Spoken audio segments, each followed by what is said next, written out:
Hi sewing friends, welcome to my sewing room. My name is Beth, and if you're new, welcome. Today I'm doing a really simple project. These little coasters that were made at a baby shower in 2017, and some of them are still hanging around at my house. The shower was held at my house, and I've been using them, and I like using them in the kitchen, especially on the stone countertop. I put cups and just different things. Sometimes I use them sort of like trivets, and I thought it would be fun to just spruce them up a little bit and add some patchwork. So that's what I'm doing today. Let's get started.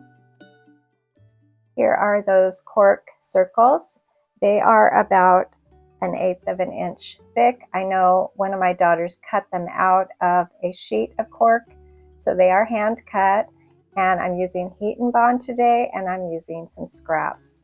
So the first thing I did was I pressed my scraps. As you can see, some of them are already joined into quilt blocks. This was out of a bag of scraps from a friend, so that's always kind of special to use some scraps that I know who they belong to. And these are kind of her colors, and she gave them to me quite a while ago, and I'm going to sew some of them together and to cover those cork circles.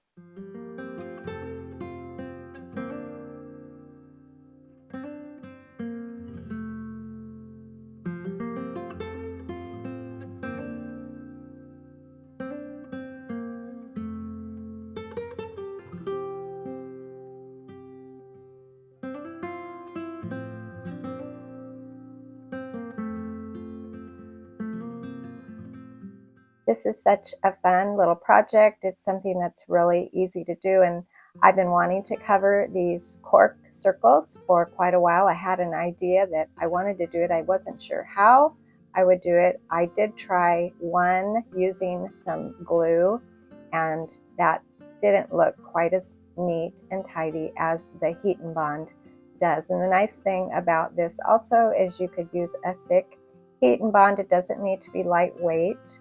And I needed something kind of easy to do in my sewing room. We're busy these days caring for an elderly relative. She's in her 90s and she just needs a little help. So she's been staying with us. And so that means time in the sewing room is a little bit more limited. But it is fun to get in here once in a while for some mental health and do a little sewing.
After getting some scraps pieced together, I pressed them all, and the only thing is they had to be just a little bit bigger than the size that I needed. My circles are about 4 1/4 inches in across, and these are scraps will be plenty big for that. I'm sure you could also cover a larger piece of cork. Here is my heat and bond, and I'm going to cut a piece out larger than my circle.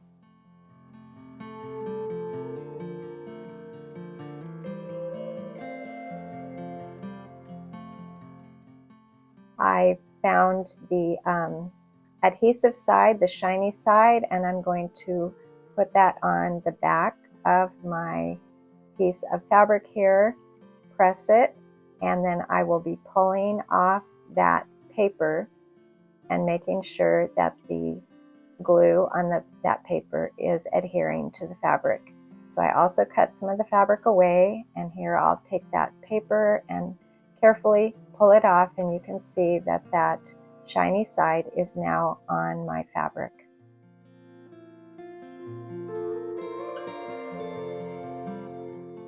A lot of those cork circles had a drawing on one side that I want to cover up, so that's the side that I will be putting on the inside. And then I used my iron and I just pressed. I decided to pull away that wool mat because I'm afraid that the adhesive's going to get onto my ironing board, but it didn't. It just adhered to the cork. If you're worried about that, you can just put that paper down underneath so to protect your pressing area. But it worked pretty good, and now that I have it attached to my cork, I'm going to take a pair of scissors and trim away right next to the edge of my circle.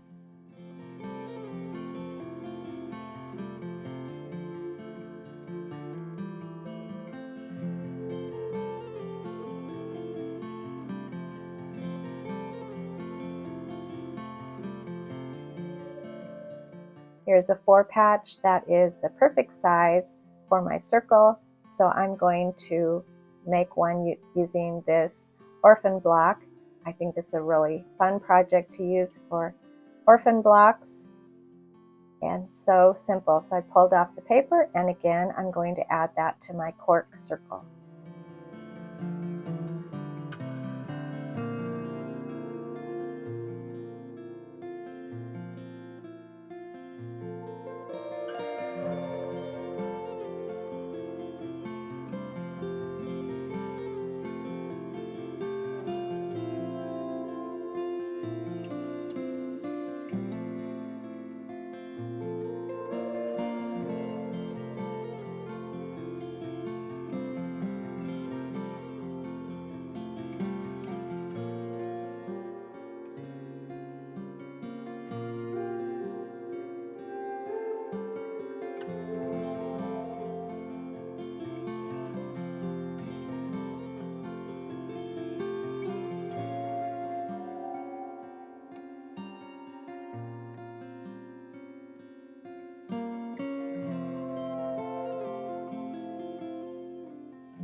I'm glad I had a lot of these circles to cover because I had a lot of fun choosing fabric, sewing it together, and making these really simple coasters.